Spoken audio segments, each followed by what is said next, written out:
Hello, my name is Nevis and today I'm going to talk to you about users on the Moodle. I've prepared this for my presentation in Moodle for Teachers Evo 15 in week 4. So, who are the users on a Moodle website? How many roles are there in a Moodle website? Who can edit a course and who can't?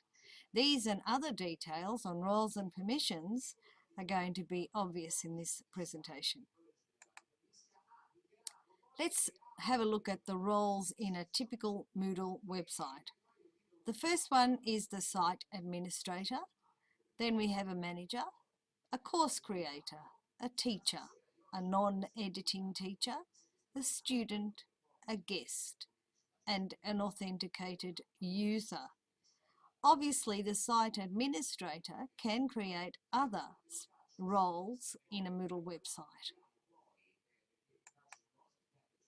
The site administrator, the role of the site administrator is to keep the whole Moodle running smoothly by being the only person or persons that can create or set up actual pages, areas, etc. on the Moodle itself. In other words, the assigned site administrator can do anything and has overriding permission to do so.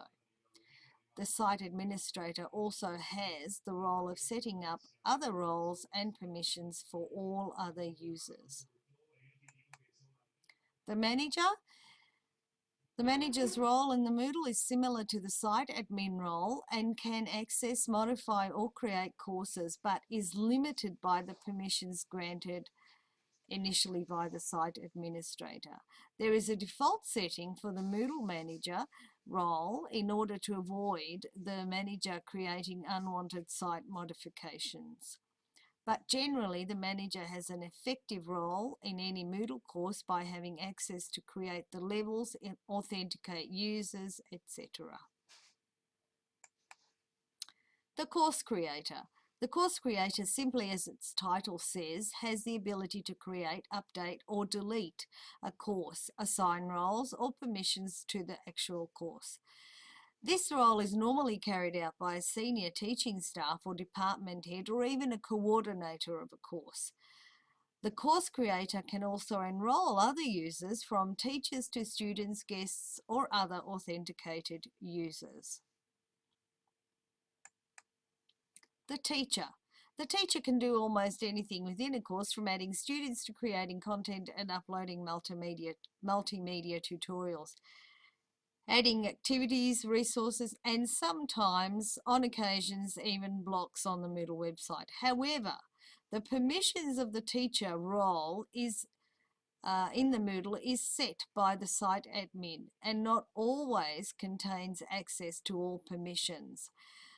The permissions in the Moodle are set up to avoid accidental loss of information or resources, etc., that are part of the whole course program. A non-editing teacher. The role of the non-editing teacher is basically to assist the teacher of a course and can at times be assigned to students to help the teacher with answering queries by other students or assisting students in the navigation of the general Moodle course. The non-editing teacher can also assist in the grading but may not at any point alter or delete any activities or resources in the actual Moodle course. The student. The role of the student is to carry out the set tasks and activities set up in the course to complete their interaction with the course material or requirements for completion. Normally, the student has no access to grades unless, of course, the teacher has given them access to their own grades. But not to anyone, or not to any of the other students, obviously. The student cannot alter or delete any activities or resources provided by the course teacher for the participants, but the student can download or upload documents, audio, video formats, presentations, etc., up to the size limits set by the admin or the teacher or the course creator. Guest users.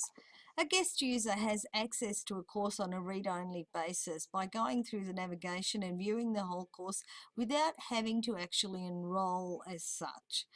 The guest user has no permission to add or comment in any of the forums, upload any type of content, and sometimes not even download. However, some Moodle sites do allow guest users to download some content, but this also must be set up in the permissions area by the appropriate admin or course creator, manager, or teacher.